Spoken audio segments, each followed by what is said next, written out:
परम आदरणीय प्रधानाचार्य महोदय जी, मुख्य अतिथि महोदय आदरणीय सरपंच साहब, मेरे दादो साहब, सम्माननीय गुरुजनों, गांव से पधारे हुए मेहमानों और प्यारे सहपाठियों। 26 जनवरी को गणतंत्र दिवस के रूप में मनाया जाता है, ये तो हम सबको मालूम है। अब इस लोकतंत्र की राह पर चलते चलते हमारी शिक्षा व्यवस्था किस राह पर आकर खड़ी हो गई है, आज मैं उसके बारे में कुछ निवेदन करना चाहूँगी।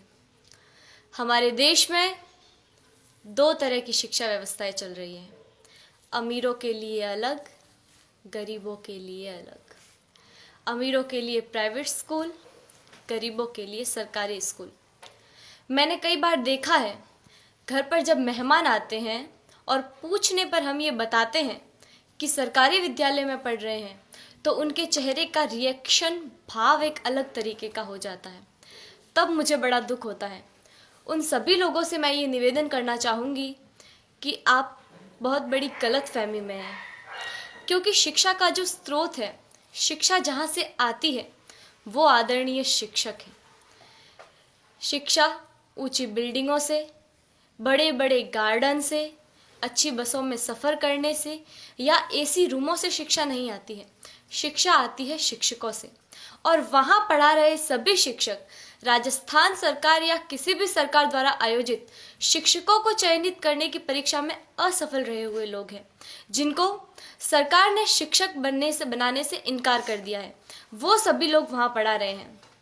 हमारा सौभाग्य है कि हम जिस विद्यालय में पढ़ रहे हैं, वहाँ के शिक्षक राजस्थान सरकार द्वारा आयोजित शिक्षकों को चयनित करने की परीक्षा, जिसमें लाखों लोग भाग लेते हैं, उन लाखों लोगों में से चुने हुए शिक्षक हैं, जिनको राजस्थान सरकार ने शिक्षक बनने के योग्य समझा है। हमारा सौभाग्य है कि हमें ऐसे ट्रेंड टीचर पढ़ा रहे हैं। मुझे गर्व है कि हम अच्छे हाथों में हैं। मेरे दादो सा आदरणीय जय सिंह जी देवल यहाँ विराजे हुए हैं, जो मुझे कभी कभी एक बात कहते हैं कि जितने भी IAS, RAS या सरकार के किसी भी उच्च पद पर लगे हुए ऑफिसरों में से ज़्यादातर ऑफिसर्स सरकारी विद्यालयों में पढ़े हुए हैं और सरकारी विद्यालयों से ही उत्तीर्ण हुए हैं। वर्तमान में एक डॉक्टर, एक इंजीनियर, एक वकील, एक बिजनेसमैन, यहाँ तक कि इन विद्यालयों में पढ़ा रहे शिक्षक भी अपने बच्चों को सरकारी विद्यालयों में पढ़ाना नहीं चाहते हैं। आखिर क्या कारण है? इसका कारण है संसाधनों का अभाव।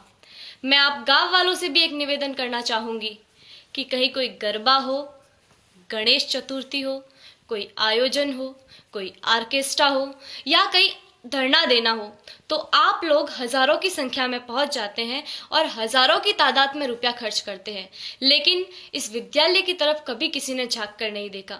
इस विद्यालय की ओर देखने का किसी को भी समय नहीं है। मैं आप गाँव वालों से ये निवेदन करना चाहूँगी कि जितना जोश आप उधर उन कार्यक्रमों में दिखाते हैं, उतना ही जोश आप इधर इन विद्यालयों के लिए दिखाएं। भविष्य में संजोगवश हम सरकारी विद्यालयों में पढ़ रहे छात्रों में से कोई प्रधानमंत्री या और कुछ बन गया, तो सबसे पहले तो हम ये कोशिश करेंगे कि भारत की तमाम सरकारी स्कूलों को एक उच्च स्तर पर ले आए, ताकि वर्तमान भविष्य में भारत में एक ऐसा समय आए कि सभी बच्चे सरकारी विद्यालय में पढ़ रहे होंगे। मुझे जो कहना था वो कह दिया। मैंने जो कहा वो गलत है या सही, मुझे नहीं पता। इसका निर्णय तो आप लोग ही कर सकते हैं। मेरे जो मन में था वो कह दिया। अब मुझे बहुत अच्छा महसूस हो रहा है। जय हिंद, जय भारत।